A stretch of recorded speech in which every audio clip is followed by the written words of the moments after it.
Episode 91. This is Kevin. That's Brian. It's the Wait for It Seattle podcast. We are not waiting any longer for a Super Bowl because True. that's here. So I think what we're waiting for now is a World Series championship, or is it a World Series? Yeah, they call it a World Series championship. We also are waiting for the Sonics to come back, which Yes. I wore this Okay. sweatshirt today Yeah. to an AAU tournament, and I got two different conversation starters. So Nice. people are Everyone very just loves, talking about the Sonics, yeah, right? they're optimistic. People are optimistic, more Yeah. optimistic than we are on our pod. So that's good. Yeah. Yeah, Hey, we got things happening, but yeah. I was thinking about how we can get our Substack going. We've had some good articles, and so if you listen to this podcast, but don't know that we have a Substack, well, I'm telling you now that we do. If you go to ctownsports.com, you can subscribe for free. We don't charge. We write things there. And also we have like a good archive of 2 years worth of stuff. Maybe I should just start reposting things since we have all these new followers and subscribers, like our top 100. Or if you go on the right side bar, you can see our most read articles. Most of them are really sad Mariners The articles. number one is the Mariners hit rock bottom, which Kevin, I almost did a when they were lost 5 in a row this week before this nice weekend here, I Yeah. almost did like a let's review the number one article we've ever had, the Mariners hit rock bottom, because at that time Yeah. they actually hadn't hit rock bottom, Yeah. but it felt like they had. That was from 2 It's years ago. pretty Yeah. it's Yeah. pretty great. Yeah. But people love So to be in yeah. misery. Yeah. Yeah, so that's my plug, and maybe I'll have another plug for something else a little later. But if you listen to the podcast, you like what you listen to, and you just are dying to read things, then ctownsports.com. I mean, I'm sure you read a lot of. Talking to all these listeners right now. I'm sure you read a lot of pointless things on the internet. Yeah, for sure. Why don't Doom you read scrolling. Yeah, Yeah. why don't you read pointless things by people you know and Yeah. care There you about? go. It's much Perfect. better. It's a Yeah. much better experience. So that's my pitch. But let's get to the lead off. What do we got going? What do you have for us, Brian? I would never judge people for how they fan, but I'm Here we gonna go. judge people for how they fan. Okay. Um, this has been building in me. uh, it's related to what we're gonna talk about today. Okay, so there's a couple areas. I'm particular. I'm gonna focus on the Storm and the Kraken.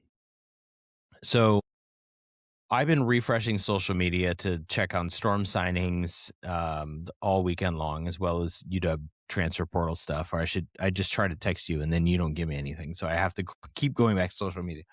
So anyway, through conversations with friends and different things, like there was a lot of conversation about like, what are the Storm doing? They're a disaster. These stars are leaving and blah, blah, blah, blah, blah, blah, blah. And I've talked about this so many times on the podcast, it's going to be old for some people. But I just see no point in living in mediocre land. Yeah. Okay. So the best example I can give for anybody who follows the major sports is the Chicago Bulls. The Chicago Bulls are going to be, I think they're either in the play-in again this year or they're close to the play-in, and they just live in 9 seed land in the NBA. So they never get a top pick. They never really get better. They just end up being, okay. And they're right in the middle. And so maybe they sell tickets enough. I don't know. It just seems so pointless to be in that place where you're just mediocre forever. And the Storm were this team, even with two 35-year-old stars last year, they were in the place where they were going to lose in the first round of the playoffs. And I just don't believe people should be rooting for that. I get that on a day-to-day basis, it's bad to watch a tanking team or a bad team. Like half But of the NBA, right? yeah, like that sucks, right? But I'm just at a stage of my life where like I'm in if it means potential championships down the road. And with the Storm, they have Dominic Mwalonga, and we'll talk more about what they're doing. They have a number 3 pick tomorrow, Monday. When people listen to this, that'll be that afternoon, the draft. They should rebuild to the future. Okay. So part one, people should stop rooting for having mediocre teams that at least compete. It's no point. Either go all in towards championship. I mean, Jerry Dipoto did this very well. People never want to give Dipoto credit. He blew up the Mariners when they had the Cruz, Cano, Seager years because they weren't going anywhere and they got really, really bad. And now look what they have. They've got Julio, they got Cal, they have pitching for days, and they have more prospects coming. They got Cole Emerson and Cole Young and Ryan Anderson. Not the little unit. They have Kate Anderson, Ryan Sloan. They're loaded, right? It's awesome. The other part of this is people are crapping on the Kraken ownership group and saying they shouldn't be the Sonics ownership group because they haven't won enough. Because the Kraken missed the playoffs again this year. 4 out of 5 years they're going to miss the playoffs. 2 parts to this. My opening rant. It's really hard to be an NHL franchise and be good off the bat. Vegas was the exception. They changed the people don't understand this. They changed the rules about expansion drafts because Vegas was good. All the owners are pissed. They're like, we don't want this to happen again. Number 2, you have to draft well. And I don't even think it's the Kraken's fault. When they took Matty Beniers and Shane Wright in the top 5 picks, everybody was like, great picks. They just haven't turned into superstars. So the Kraken don't have a superstar. Stop blaming ownership group for that. What you need to look at ownership groups is say, what's my experience at the arena, right? Are they willing to spend money? The Kraken have gone out and signed Brandon Montour and Chandler Stevenson and all these guys for money. That's not a problem. They spent the 2 biggest free agent signings of the offseason 2 years ago. Maybe they're the wrong people. That means you've hired the wrong people to make personnel decisions, but it doesn't mean you have a bad ownership group, right? The arena experience is amazing. They just haven't hit on superstar in the draft. They don't have any first line top centers in the NHL, so they're not as good as they should be. So I'm lecturing everyone on how to be a fan. Stop rooting for mediocrity. Stop making simple based judgment values on ownership groups based on no information, just the fact that the team didn't go to the playoffs. Like, get deeper than that. Can we critically think? Like, what are we doing in America these days? Do we even try to think and do research, or are we just like spouting things off on social media? Or on a podcast. But I've done the work, Kev. I've done the work. Yeah. Or if you haven't done the work, you admit that you haven't done the work, which is half the battle these days, right? Totally. That's really funny because my leadoff was about the cycle of suck with the Kraken and how Ron Francis just got let go, or they parted ways, or whatever language that they've used. And it just makes you wonder, are they in the cycle of suck? And like, how do you get so I think you answered the question is like, how do you get out of it? You draft well, and drafting well, I mean, drafting well is hard, and you actually need a good front office. And John Schneider is, if you just juxtapose that with what John Schneider's been able to do, and honestly, Jerry Dipoto, I think more so for baseball, it's about the development piece. And for sure in the NFL, you're developing, but like, the roadway for development in the NFL, like, is probably a little closer to what the Kraken deal with. And you can tell me, like, I don't know the minor league system for hockey as much, but I don't think it's as long of a runway as it is for the Mariners, right? Where you have it's actually several levels, or is it pretty similar? It's not quite to the level of baseball, but they're pretty similar now. Like, so if you watch Kate Anderson for the Mariners, had 11 strikeouts in 5 innings this weekend, and he's pitching in Double-A his first year. And is there a scenario Kate Anderson is called up in September to make a start? Like, maybe. He certainly could be vying for a spot next year. Baseball never used to be that way. They talked on the broadcast today about how Edgar Martinez was 27 years old when he was a rookie because Jim Presley was a good player, right? And they would not play it that way. In hockey, you do play in the minors for a while. So like, I had a buddy texting me the exact same question, Kev, this weekend. He's like, what do the Kraken do? He didn't call it the cycle of suck, but I like that. Like, how do they get out of this? And there's a guy named Jake O'Brien who they drafted. He's 19 years old. He puts up insane numbers in minor league hockey, but he's not going to be on the team next year. Like, we saw Berkeley Catton this year. He had a great little run here. Matty Beniers is good. He's a good second line center. He shouldn't be on the first line of a really good team. But they have to have some of these guys hit, to your point. In the same way, and I would say, actually, baseball and football, you can compare them both. Like, we needed Jared Kelnick to be good, and he wasn't, right? We needed Dustin Ackley to be good, Justin Smoke to be good, and they weren't, so the team wasn't good. Cal Raleigh became a 60 home run guy. Yeah. Logan Gilbert and George Kirby became stud pitchers, and then Brian Wu blew everyone away. He wasn't supposed to be that guy. So all of a sudden, the Mariners are in competition. Yeah, it's hard to tell how much of it is like the developmental piece and how much of it is just like the raw talent piece. And it's the best answer is it's probably a little bit or a lot they of need it, both. I think both, right? Yeah. Like you can't mess up prospects. And I do think prior to Dipoto, there was something wrong in the Mariners farm system of how these guys were being developed. And now you can see like they're not screwing pitchers up that often. Right. And maybe they've hit on hitters a lot. And this is why I'm like very excited about Colt Emerson, because we've seen homegrown hitters and we've seen them just, prove that they can be really, really, really good. And they've pulled the trigger earlier than they did on Cal and earlier than they did on Julio on Colt Emerson. And so that's just super exciting. I think to your point is to go back, use some evidence in your analysis. In terms of the Kraken in that cycle of suck, so the Columbus Blue Jackets were an expansion team in 2000, right? They didn't qualify for the playoffs for their first 7 seasons. And then they qualified in 08-09 and got swept in the first round. Then they didn't qualify for the next 4 seasons before losing in the first round. Then didn't qualify again, and now they've been in the playoffs pretty consistently. So the Kraken made it in their second year. They're only heading into their 5th year. I think they're on a much more typical expansion route in hockey than what Vegas did. Vegas threw everybody off a little bit. So I wouldn't call it, to push back on you, I wouldn't call it the cycle of suck yet. I think the Mariners, previous to recently, would have been maybe fair to be in that. Seahawks in the 90s, certainly the cycle of suck. But they're going to have to hit. They and whether that's changing somebody at the top and maybe they draft the right guy or they get the right development people in there, or I don't think it's the coach. They're not changing Lane Lambert. I think you're right. They have to develop a stud. My comparison to football would be John Schneider looks amazing and we have to give him all the credit. But they hit on Russ, and then they hit on Sam Darnold, and both were totally not what other people would have done. And maybe that's what makes him awesome, right? Yep. Because people liked Russ, but he couldn't play quarterback. He was too short.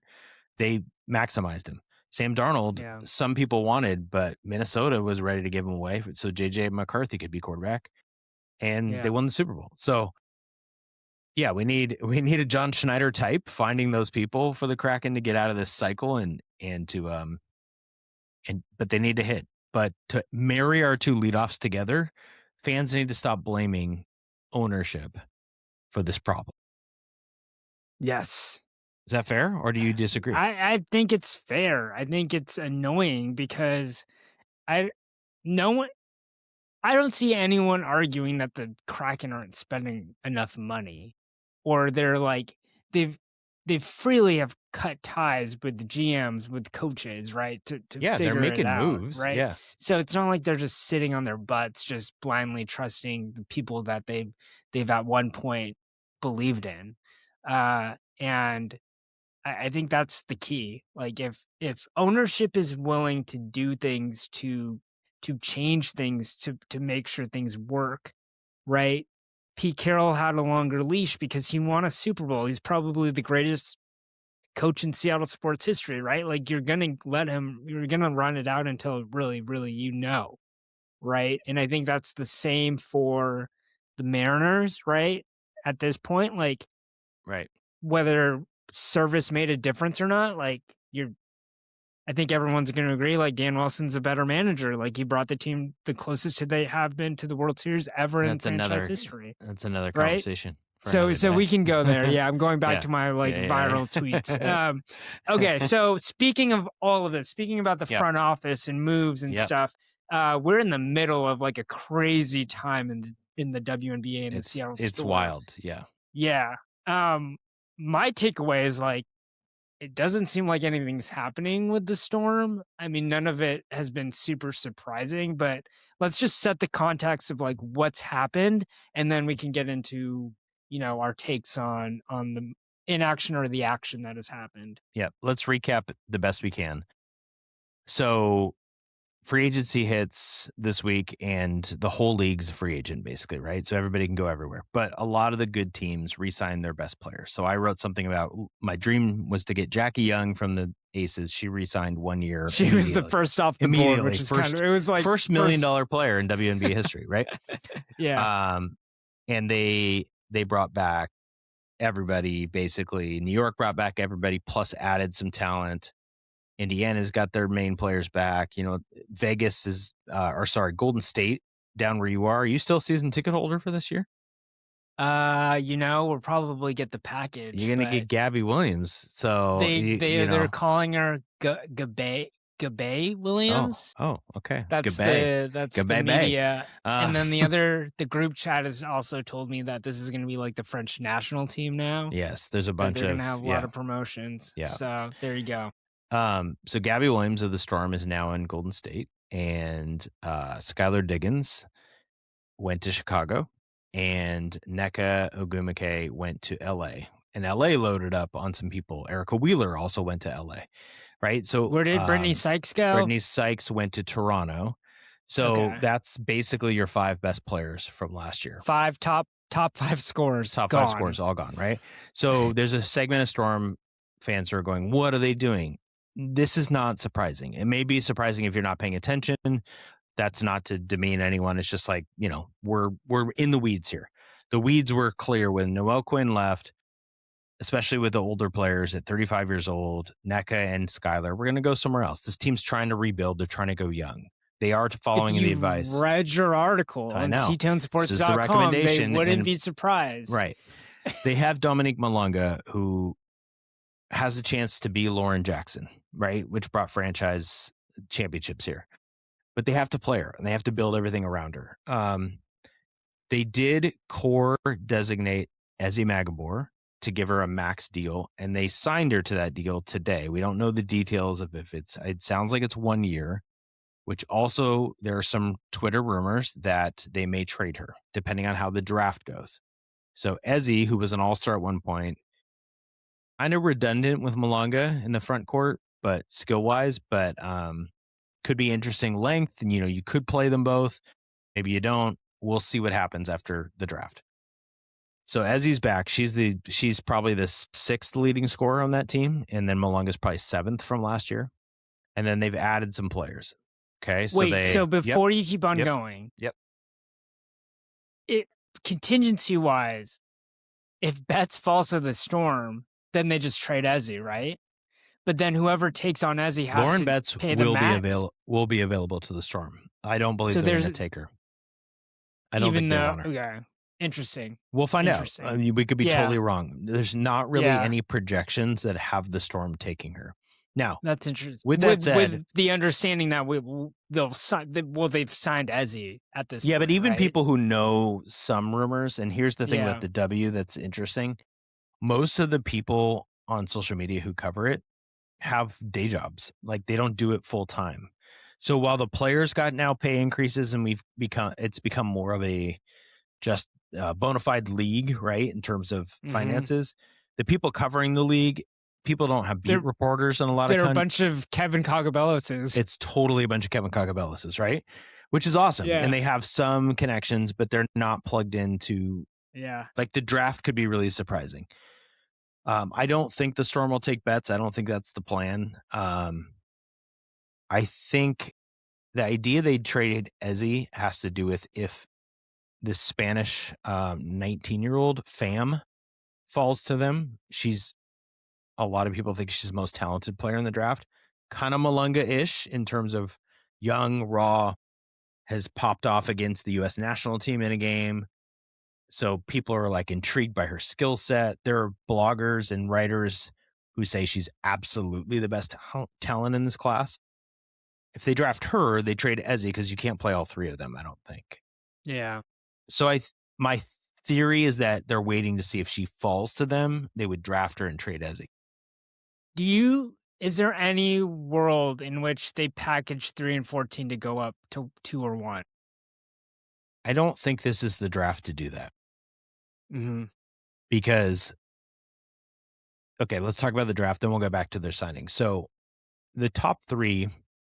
And the draft is tomorrow, right? It is, like, as people listen to this. So we're not like, this is crazy. There's free agencies kind of still happening a little bit. Yeah, there's still players available. Yeah. Yeah. So Awa Pham of Spain, Azzi Fudd from UConn, and Olivia Miles are generally regarded as the top 3. Lauren Betts is sort of in that mix, but most people project that those 3 in some order. Like ESPN has Miles first, Pham second, the Storm taking Fudd.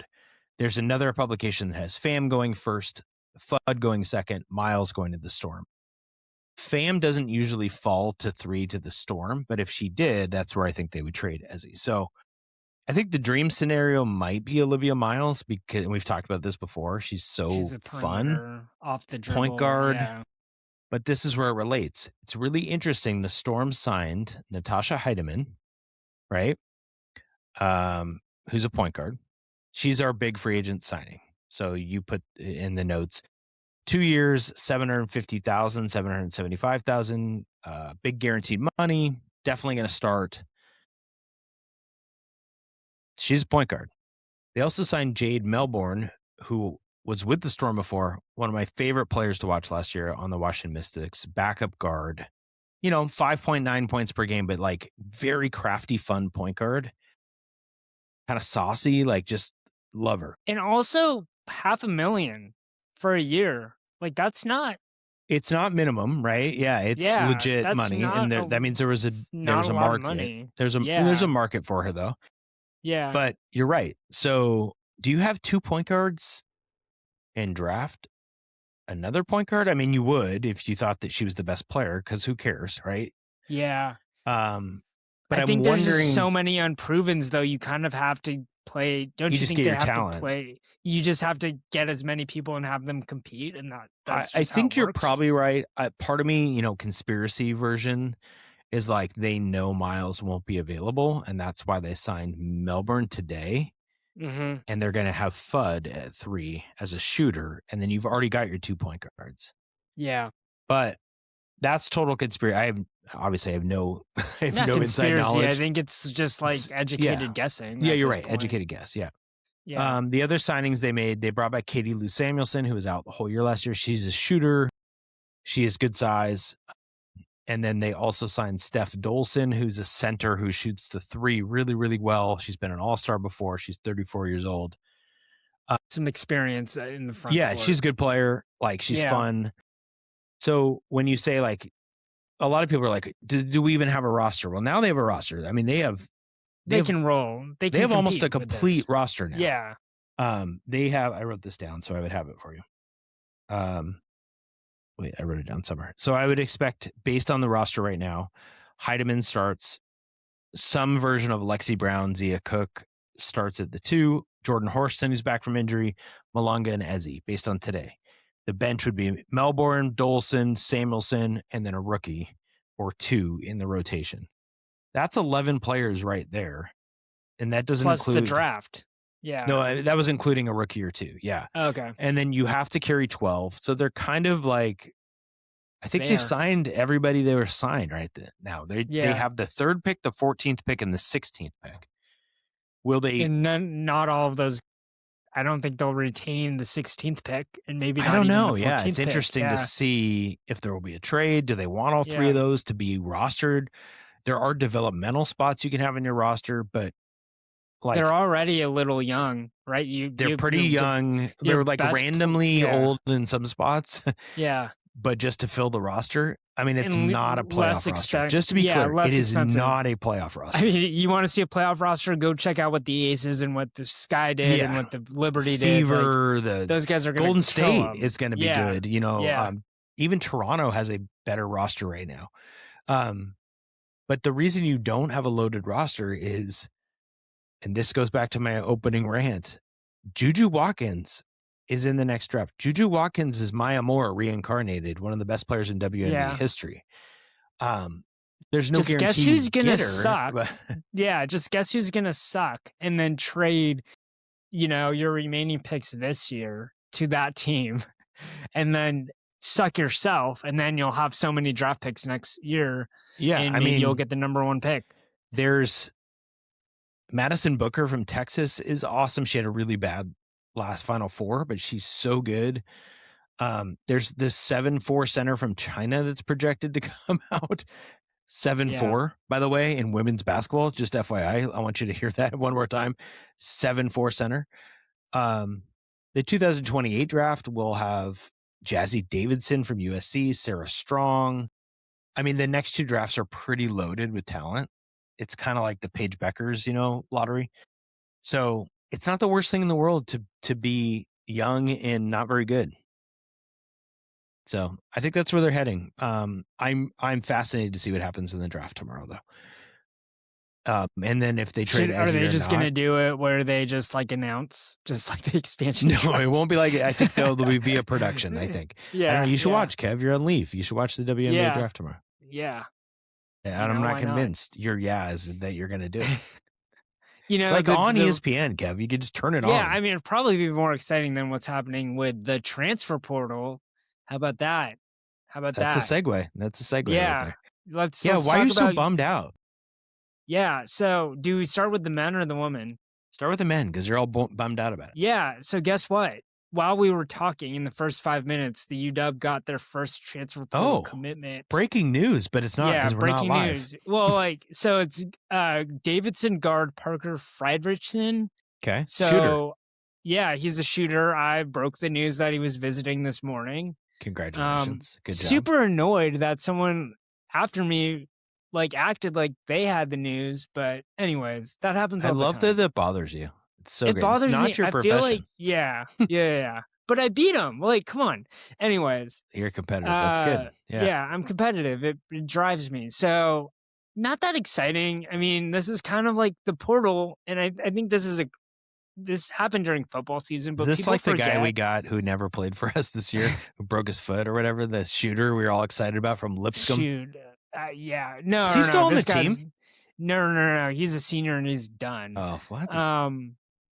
No, this guy, he's a 40% shooter. He spent 2 years at Wake Forest, wasn't a really good shooter there, then went to Davidson and kind of got better. But people forget, most of the people in the transfer portal weren't starters or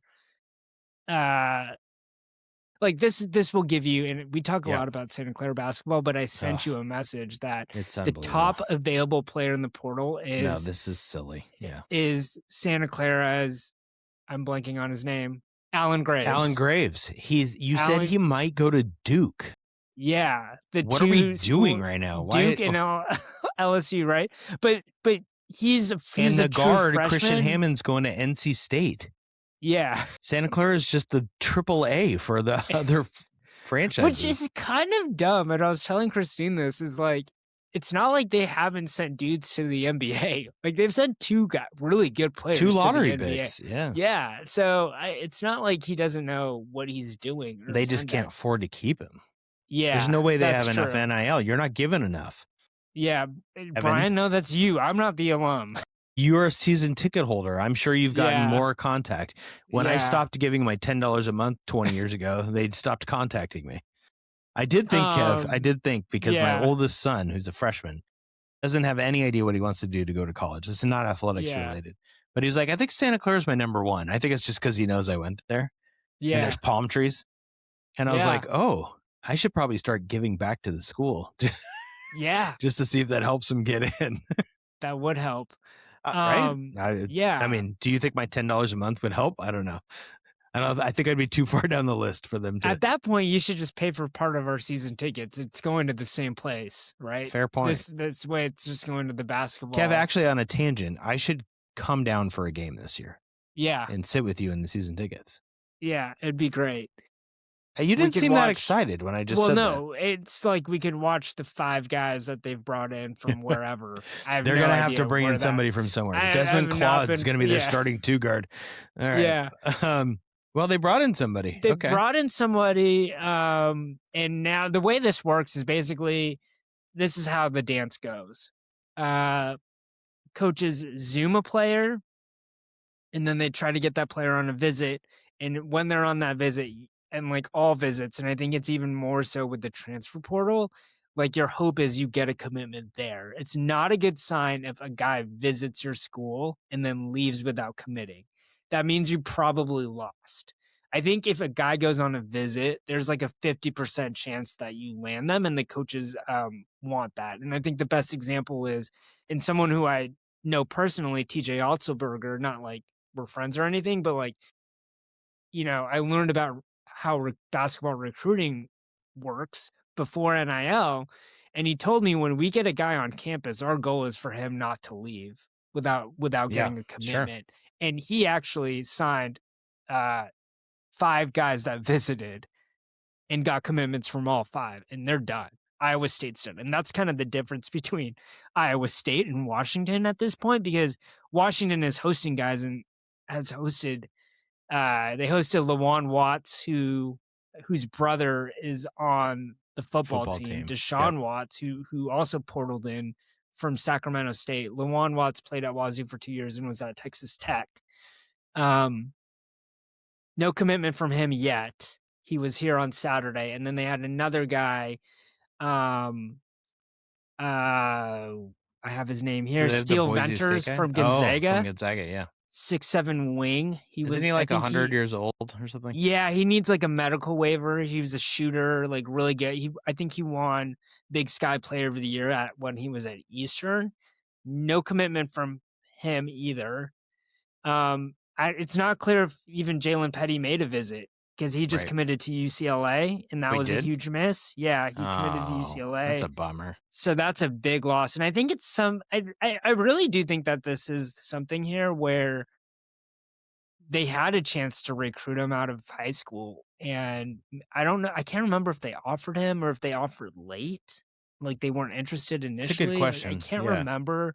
But I don't think, I don't know about Petty specifically, but I do think there's something there. Like, if you didn't believe in me in the first place and you're the same coaching staff, why would I want to go to you? Right. Right.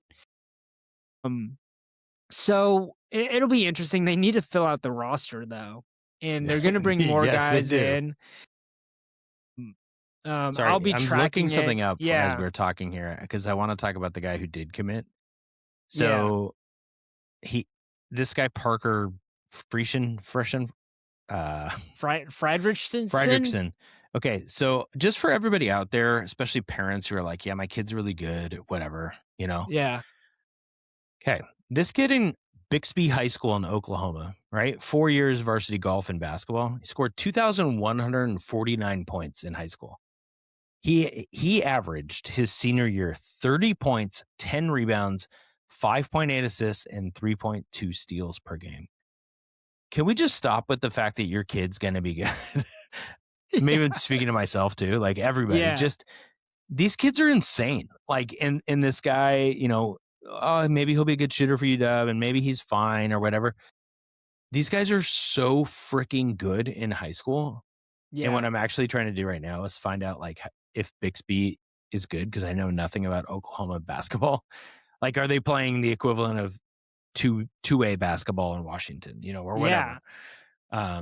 But still, that's kind of like the challenge. Yeah, that's the challenge of the transfer portal too. Is like the numbers might not tell the whole story, and it's really hard because you need to do your homework ahead of time and figure out like who's actually entering the portal, and then because everyone's gonna be all over the guys that have the numbers, right? Those guys that have the numbers are gonna go to the best schools and they're gonna get a payday. The guys that don't have the numbers, but also like it's kind of like you're searching for a diamond in the rough. Like there might be guys that were injured and so their numbers might not be up. They might have not been at a good school and just played behind a bunch of dudes, but still were. Or they're a freshman where it used to be super normal for you to not play Yeah. that much and Yeah. average 3 points per game, right? It's just so hard Santa to Clara got the yeah. guy Sash Gavalugev, right? He Yeah. was at Villanova, and he was Yeah. awesome for them this year. And at Villanova, Yeah. he got hurt, but before he got hurt, he averaged 4.5 minutes a game.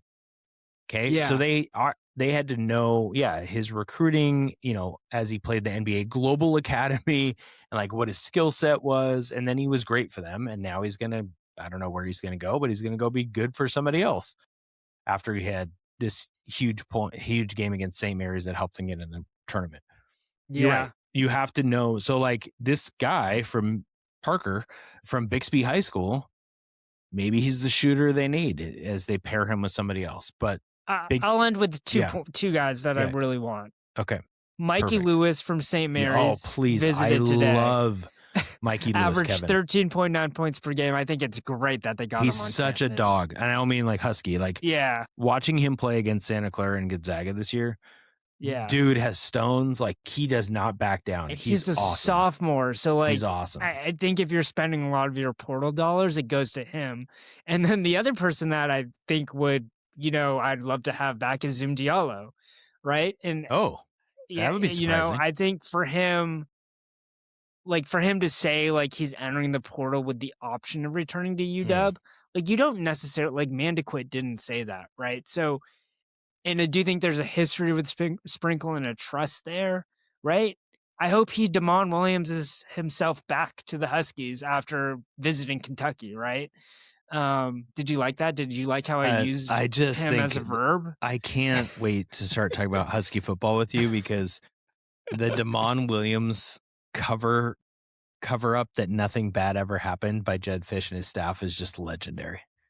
So great. There's such a great problems salesman. with his team. Yeah. Everything's good. And he's probably right. We talked about this on the pod. Yeah. High schoolers and college kids don't care as much as the adults do. Do you find it weird that Hannes Steinbach hasn't declared for the NBA draft or announced anything yet? I find it weird. He's not on the roster, but we're hearing guys declare. Are we? Like, that's what I was asking. Well, our friend Alan Graves of Santa Clara declared for the NBA draft before entering the portal. So I do think guys are declaring, but I find it weird. I mean, I guess he's not on the team. He's not on the roster. You're right. So. There's a fair amount of guys who have declared. Yeah. Not every, I don't think Boozer is technically declared yet. Yeah. From Duke, right? Or Debanza. So there's so something there about that. And I don't know what that is, why that would be the case. There's a wild story about Braylon Mullins, the guy for UConn who hit the big shot against Duke, that I don't know if it's true or not, that he's basically like holding an auction of some sort to just whoever's the highest bidder in the NIL, he'll go there. Oh. Well, he's not coming to Washington. No, he's not coming to Washington. But it's just a wild world. Yeah. The women had good news this weekend. They got a legacy. A Heward is coming back to Montlake. So for those not following, we should probably, just like the Storm, tell you that the Husky women had a very successful year. They're projected to be a top 15 team next year because they returned Savia Sellers, an all-league player, unbelievable scoring guard, Avery Howell, who's a projected 2027 first-round pick, who's one of my favorite players to watch in Husky history, how hard she plays. Bryn McGoy, who was a 5-star recruit, freshman, awesome. Those three are the cornerstones. They'll also bring back Devin Coppinger, but they lost Chloe Briggs, probably the biggest loss in the transfer portal. And they graduated seniors like El Ladine and one of their bigs, Yulia, and Hannah Stein. So they needed to replace some people, and they brought in Macy Heward, who is Brock Heward's daughter. She's 6'2" and can shoot a little bit and plays with a motor, is what I saw in my research. She redshirted this year at Oklahoma State because of an injury. She played the year before, a kind of a minor role. She played at Montana, I think, her freshman year. Yep, Montana. She's very excited to come home, play for the Dogs. Obviously, her uncle is Damon, also like two of the Husky legends, her dad and her uncle. I think it's a great pickup I'm guessing in terms of NIL dollars, I have no knowledge on this. She's not max dollar on that, right? She kind of fits into the Hannah Stein's role of potential starter, absolute contributor. I am curious if you watch the Husky women, they run a high post offense where they have their bigs at the high post. And I'm wondering if Heward can play that spot also, which would be helpful. That's where Delia Daniels played 2 years ago. That's where Bryn plays most of the time. They run 4 guards and then a high post. And at 6'2", maybe she plays there, but maybe she's more of a perimeter. I'm not sure. But it's a good pickup. It's good. Good experience. This is kind of like what you'd want in the portal. And Totally by the what you way, want. Yeah. do not forget that she's the daughter of Molly Heward, women's basketball player in the 90s. So let's not leave out Molly. And I do think we're getting to the point. I think they both played on the team. Yeah. Yeah, I think we're getting to the point where we need to. Oh yeah, Aunt Heidi Heward. Yeah. Or I don't know if it's Heidi Heward. I think their last name is Mills. I think. Yeah. So I think we need to have like a little power rankings of the Hewards, right? Maybe Sam Heward. God, now he plays for USC. He was just kind of stuck in an unfortunate situation. Well, if you listen to Brock and Salk in the morning, Brock's got a son who's a big time quarterback. Titus Heward. Yeah, big time quarterback. He's a Husky recruit, right? Yeah, he's a Husky recruit 2028 out of Valor Didn't they Christian just sign a 2028 quarterback, though? Didn't the Huskies? No, we signed a 2027 quarterback. Oh, okay. So he's I'm glad we have a quarterback for every year. That's perfect. Yeah. Yeah. Hewards, man. They just remain relevant. That is true. There was a tweet from a good UW women's basketball Twitter source. I should say who they are. I think it's UW. It's like literally UW WBB. Yeah. Is the source. I want to pull it. I want to give them credit here if I can. They're great. I think it's UW WBB. Yeah, they have if you go to it, they have like a breakdown of targets in the transfer portal, which is really cool. It's UW WBB, yeah. And they have all these but they tweeted yesterday expecting good news from this weekend. That was after Macy Heward committed, I thought. It was. So I don't know if it's not coming. I don't know if it's still coming. But go to, if you don't want to go to Twitter, I think they have is it a Substack that they have? Or just a site? Site. Yeah. Yeah. I wonder. Go to UW, like spell it out, UW WBB, and you can see a bunch of targets, and maybe one of those targets is coming. I don't know. Kev, do you hear anything in your DMs? Or anyone sliding in your DMs these days? I'm digging, man, but I've started with football. I have a good base of sources. Now I've ventured into basketball. It's building out. Men's basketball. Now women's basketball, it takes time. So I'm trying. I'm digging. Okay. I'm trying as hard as possible. But so maybe by the time people listen to this on Monday, there's another big transfer portal news. Or my dream would be Olivia Edwards, the number 2 recruit in the country who decommitted from Tennessee, signing with UW. Yeah. That puts him in the top 10 immediately. If I'm the person that's in charge of like the rev share dollars and the third party NIL at UW, I'm like, well, okay, where should we put our money? Yeah. And like poor Danny Sprinkle is going to be like, well, it should go to me. And absolutely not. You get $0. Like, it all goes to the women. All goes to Olivia Edwards. Yes, all of it. All of it. Yeah. Kev, we could talk about her at a different time. I've watched a lot of high school basketball. I've coached basketball for 20 years. I was the head girls coach for 6 years. Olivia Edwards was a freshman my last year coaching, or second to last year. Yeah. I saw her as a freshman at Tacoma Dome do things that I was like, I have not seen a women's basketball player at that age do that. She's different. She dunks. She's different. Her skill set and her athleticism is something we've never seen at the U. Yeah. So absolutely give her all the NIL. All of it. Damon Williams, give it back.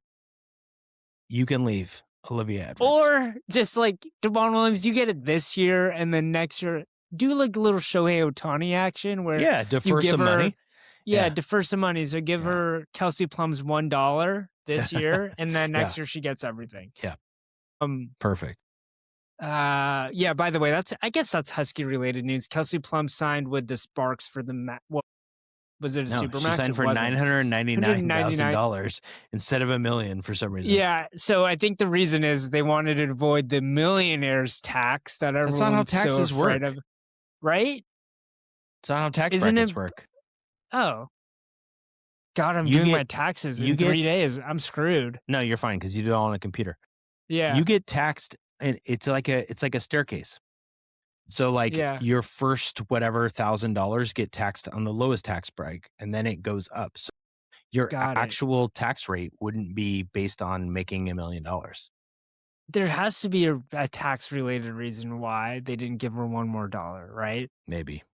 Yeah, did Yeah. you see she posted a picture of her and a random guy that had a dollar bill because she knew everyone was Yes. commenting on the Kelsey amount? Plum is funny. Yeah. Yeah. I could That be was wrong. great. I could be wrong on Yeah, that. It could be that like if your base salary and it's not taxable income or yeah. whatever. I'm Googling the millionaire checks in California, but we can talk Yeah. about that a different time. Well, you know what we can't talk about is we were close to being sad about the Mariners, and when things are going down, you know what you need to do: host a 4-game series against the Houston Astros. Yeah. And they've become the Mariners' punching bag. They really have. It's not like we've dominated them this series, and we still have a game left. But the Mariners have ripped off. They've ripped off 3 wins against the Astros. And they've kind of they're not all the way out of their hole, but They're not. They're 7-9 still. yeah, but after losing 5 straight, 3 to the Rangers, and Yes. then 2 to the 2 to the Angels. Yeah. 2 to the Angels, 3 to the Rangers. They've kind of. Do you buy that because Ichiro's statue bat broke that kind of lifted whatever 5-game curse was on this Mariners team? I'll buy it. Yeah. If people didn't see it, there's a Yeah. beautiful Ichiro statue, great with his pose holding the bat out. By the way, loyal listener Justin is giving me the mini statue that he got for that game. So there you go. The Angels and Rangers series, Randy Arozarena hit 250, Julio 217, Cal 125, Cole Young 190, JP 118, Naylor 190. They couldn't hit. They couldn't do anything, right? And this series, 3 games, we've got, I got to find my post-it note. I got it right here. Julio's 333. JP's hitting 500 over these 3 games. Randy 286. Cal's still 167, but he hit a huge home run. Cole Young's at 333. Josh Naylor's living in eternal damnation for some reason. Everything he hits goes right to somebody. He's going to break out in major ways soon. But they're hitting. They're also hitting the Astros at the perfect time. The Astros, I will never feel sorry for. Just to be clear, I want Houston social media to pick this up. We don't care about your baseball team. We despise your baseball team. We don't have any ill will towards your fans. Baseball fans are baseball fans. Like you root for your team. But to claim you didn't cheat in 2017 is wrong. You cheated in 1 World Series. Congratulations. You still have players on the team, Correa and Altuve, who cheated. And now your team is getting some sort of major karmic payback. I don't know what else to say. Their whole team is injured. They have no pitchers. Their pitchers. They've rolled out pitchers. I'm like, who is this guy? So just to be clear, Hunter Brown, their ace, is awesome. He's out indefinitely with the shoulder injury. He was supposed to pitch today against Gilbert. That would have been fun and also sucked for the Mariners. Their number 2, Christian Javier, who's been a pain in the butt over the years, injured, out. They signed a guy from Japan that we kind of wanted, Imai. 1 inning he pitched against the Mariners, and then he's now flown to Houston with shoulder fatigue or arm fatigue. They started a guy today who was an ex-Mariners reliever named Cody Bolton, who had to leave because of an injury. Yeah. Not to mention Jeremy Pena left and didn't play today. Their stud shortstop because of injury. Carlos Correa got banged up.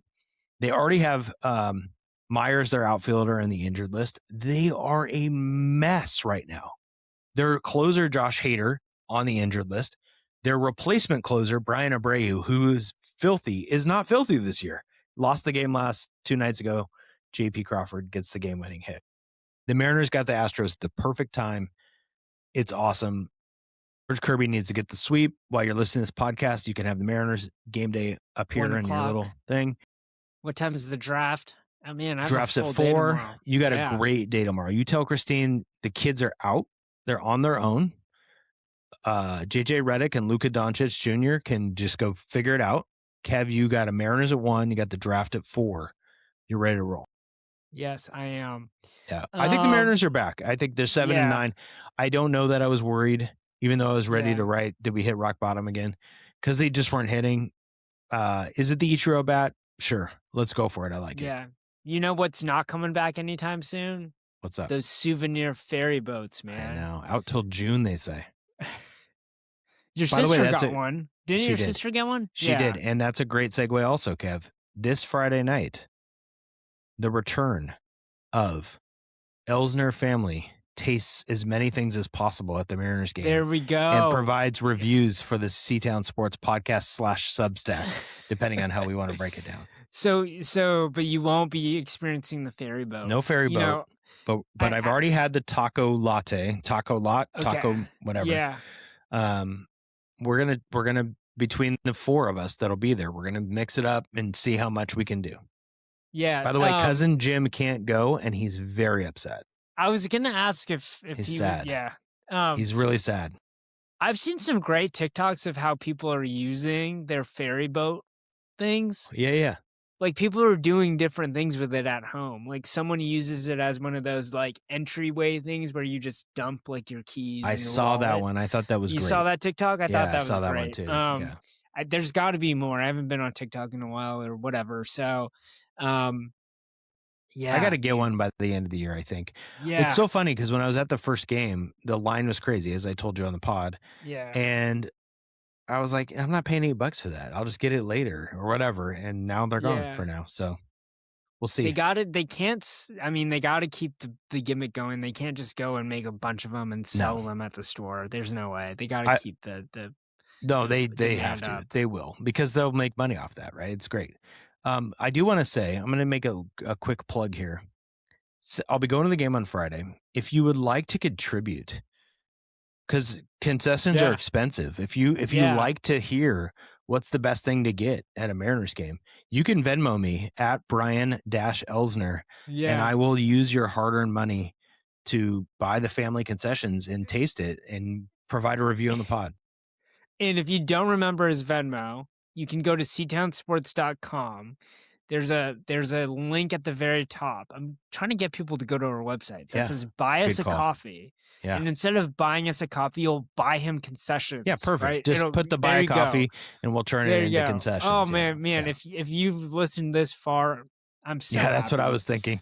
I was like, if you listen this far, I feel like you owe it to us and yourself. Yeah. To just give me a couple bucks to go get a sumo dog or whatever's, I got to make a list and figure out what the top and he will things eat it, and he'll eat the whole thing. That's the only guarantee. We're gonna share it. That's what we do in the family. Yeah, we share the bites. And will not go to waste. No, it won't go to waste. It will be eaten. Yeah, it's not like we bite it, throw it away. We eat the whole thing. Yeah. Wow, I haven't yawned. We really need to start recording a little earlier. The 10 minutes really makes a difference. That's great. Are we ready for the top 5? Yeah, we're ready. Okay. Do I go first? I'm going to go first. Okay, you go first. I like how decisive you are. We should just go off of what the outline does. It's fine. But you always put yourself first anyways. So go ahead. Most times in life, I do. I put myself. No, it's not true, actually. I'm pretty selfless. Kev, I was thinking about Mariner left fielders. We talked about this last year. Yeah. Randy Arozarena has been really good this year. He had an epic slide today. It was so good. And his helmet went flying as he rounded second. My favorite thing was Dana goes, he kind of has a Wesley Snipes 1990s haircut. I lost That's a great call. Totally Where'd does. you go? But I want to talk about left fielders. I lost you. Oh, I went on a whole thing about Randy Arozarena and Wesley Snipes haircuts. That's okay. It's all right. Whether it's in there or is the not, topic. who knows if it's in there? We don't know what the That's recording will hilarious. look like. Okay. So Randy Arozarena, I want to talk about left fielders in Yeah. Mariners history because I've had the thought in my head. He's been really good this year. Where does he rank in Mariners history? Okay, so I'm giving you a little clue of where this is going, but maybe it's just a smokescreen. You know, we don't know where this is going to end up. I want you to pick the category that you think is the most important for like hitters. Like, is it WRC plus? Is it just total WAR? RBI? I think it's WRC plus. Okay. Now my internet is failing me, of course. Weighted runs created. Yes. So I have a top 5 Mariners history left fielders by WRC plus. How many of the top 5 do you think you can name? This is from Fangraphs. I think I could get 3. Okay. Okay. Wait, should we do a minimum number of... No, we can't do a minimum number of games. That won't work. Okay, go ahead. Arozarena.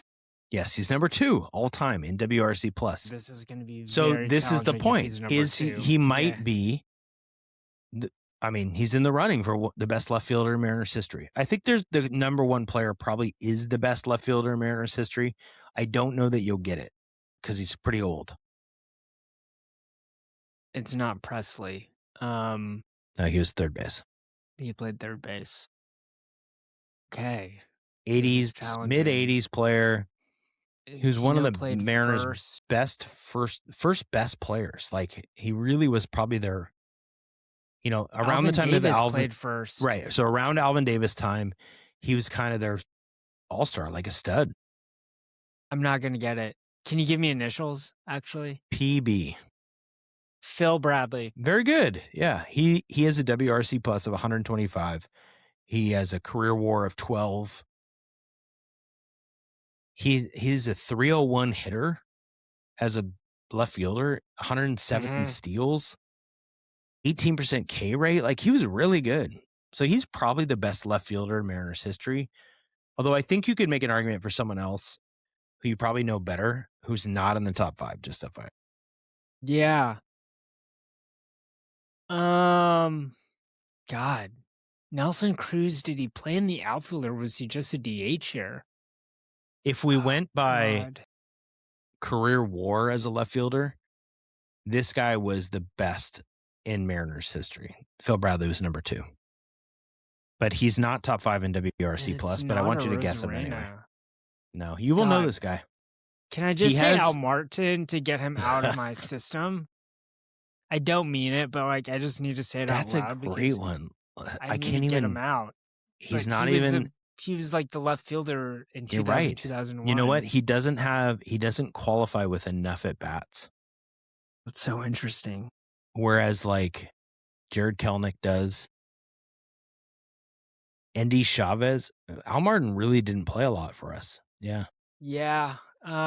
There's a guy that played left field during like the Robinson Cano, Nelson Cruz years, and I'm just like blanking on who it is because... You're thinking of Michael Saunders? Actually, yeah. It's not Michael Saunders. God, who's the guy that hit bombs? Who is the Funk Blast guy? Is that just a Nelson Cruz thing? Yeah, I think so. Okay. I need hints, man.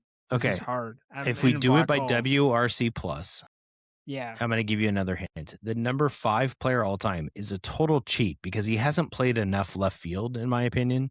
Yeah. But he's on the current roster, and he's 5th all time in Mariners history in WRC plus. Is it Julio? No. It's Luke Raley. What? I don't know how many games in left field he's played, but he's on Fangraphs as a left fielder, 5th all time in WRC plus in Mariners history. It's crazy. Totally crazy. Bruce Bochy's number 4. I was definitely not going to... And Tom Paciorek. No, it's different Bruce Bochy. Yeah, and Tom Paciorek. Tom Paciorek, who is one of the first Mariner studs, is 3rd all time. But if you go by WAR, the number one left fielder all time you totally should have gotten is Raul Ibanez. Ah, Yeah, that's going to make you mad.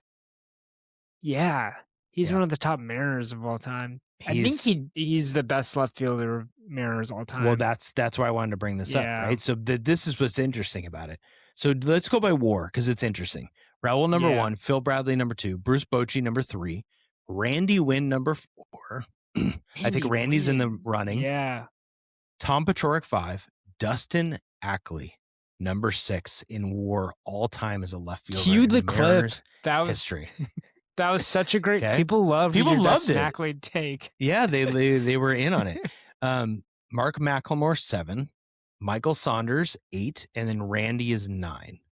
That's WAR. Yeah. That's not really fair because Randy hasn't played anywhere near the amount of games those other guys have played. Even like Ackley has twice as many games as Randy. I wonder how many games Ichiro played in left field. 0? I don't know. It's a good question. Yeah, didn't Ichiro play center field for a bit? He played center. I don't think he ever played the left. He definitely played at least a game in left field in his career. I'm willing to. That's fair. Now okay. We'll have to look that up. Yeah. Other famous left fielders in Mariners history, because I think people will enjoy this, right? So if you go down the career WAR list, Randy's 9, Rich Amaral 10. If you 90s Mariner guy, you love Rich Amaral. Seth Smith 11, Dan Javier 12, Luke Raley's 13, Ermo Heredia, Ben Gamble. Then we're just into Steve Henderson, Greg Briley, Dom Canzone, Henry Cotto, Kelnick, Jesse Winker 22, Andy Chavez 26, Jeffrey Leonard, the Hackman 27. I mean, it's a wasteland in left field. Do you think it's like the defensive dark arts position of all Seattle's professional sports position? Did you get the reference? Not really. I just liked it. I just enjoyed it. Oh, yeah. In Harry Potter, the defensive dark arts professor cycles out every year because there's like a curse at that position, at that teaching position. I never read Harry Potter.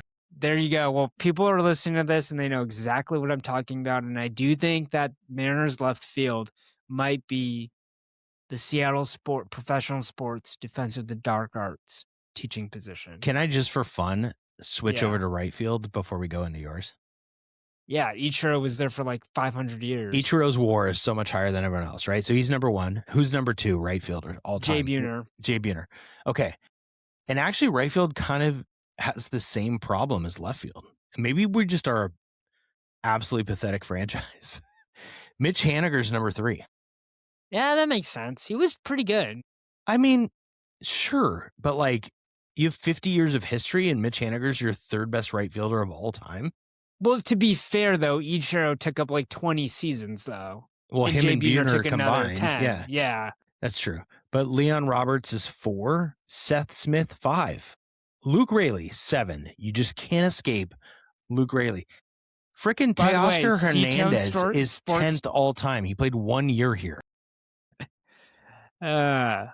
This conversation. This is fun for me. Transitions perfectly to my top 5 for you.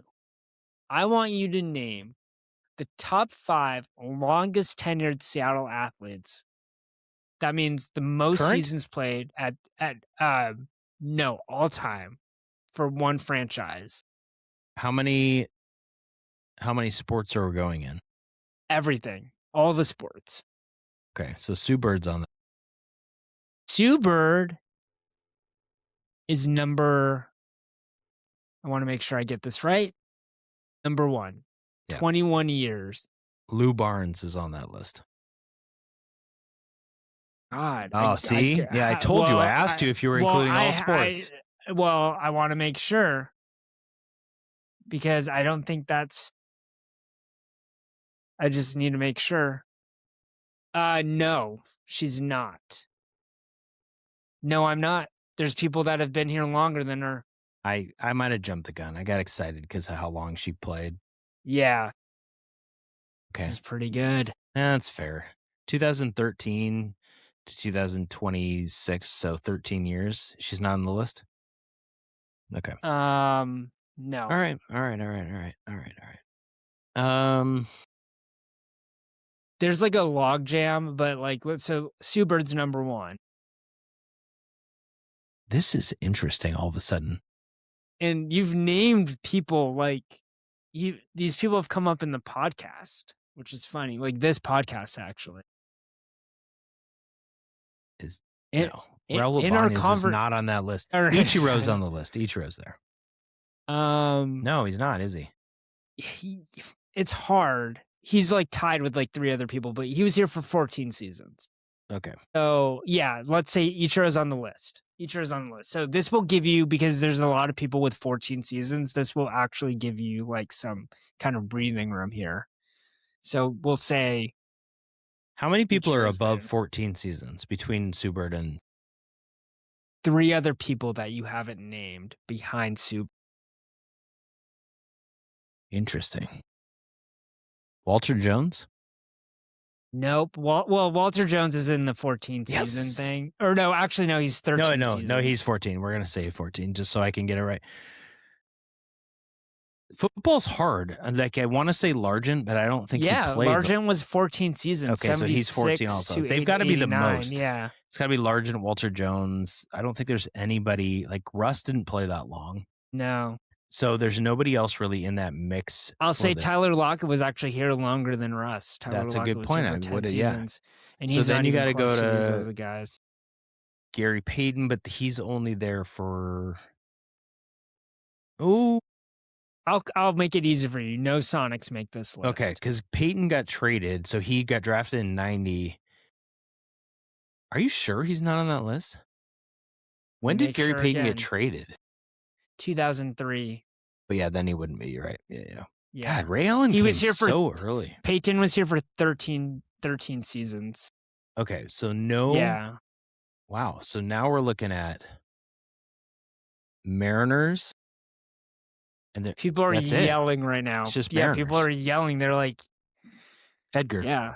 Edgar's there. Edgar was here 18 years. I mean, 18 seasons. So he's number 2. And I think he actually, so like if we did this in like the amount, like how many games that were actually played. Yeah. Like that's a different, because Super has been injured, right? So if you're like seasons played, I think Edgar passes Super. Yes. Felix is there. So I had to do the math in my head, like when he was a rookie and when I have a hard time remembering because of COVID, like when he finished. Yeah. God, I'd name my kid inspired by him. I should know that. Yeah. Wait, did Felix? Is there anybody else above 14 that I'm missing? Yes, there's one more guy, and it's really hard. Seattle Seahawks. Seattle Seahawks. Yeah. And do you want the time period? Ooh.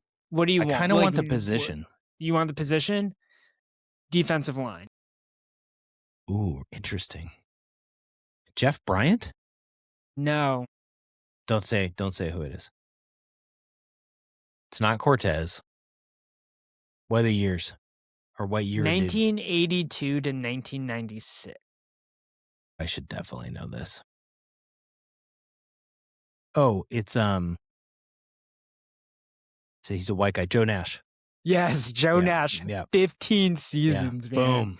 Oh, undrafted free agent. Yeah, Joe Nash was there forever. Or undrafted D lineman. That's all a 15 good NFL trivia. Season. That's a good trivia, yeah. Kev. So some other names that didn't get named that I think we should talk about. Jess Fishlock, 13 seasons and counting. True. Yeah. She might make the list. Jay Buhner, 14 seasons. Oh, okay. Ichiro 14. Max Strong, 14 seasons, 94 to 2007. And you know who's kind of creeping up here is Michael Dixon. No way. He's now been here he's been at the Seahawks since 2018. So that's he's 8 closing years. 8 years, but he's, that's not close. But as a punter though, I mean, he could be here a long punter time. Years. He could be here for a long time. Years, like it's dog years. But that's a good one. Yeah. That's a pretty crazy one. So related, thinking about Raul Ibanez and Buhner, we talked about all that stuff. I think it's interesting to think about, if Raul and Phil Bradley are the top 2 left fielders of all time, Yeah. Randy might be third all time in Mariners history at what? He's played now a year and a half-ish in Seattle. Yeah. I think he's underrated a little bit. He's been really good this year. I Especially if they might keep write on something about winning. Randy, Kev. I might Yeah. actually write something. How There about you that? go. This is like the goal. Like something that we talk about should turn into like written word. So people can go to ctownsports.com and That's fair. subscribe for free. Yeah. Please do. And please listen to us. Yeah. See you Listen to next us week. every week. Yeah. Yep. We'll be here All talking right. to him about the WNBA draft and the Mariners Yeah. winning 12 in a row or whatever. It's going to be great. All right. See you next week.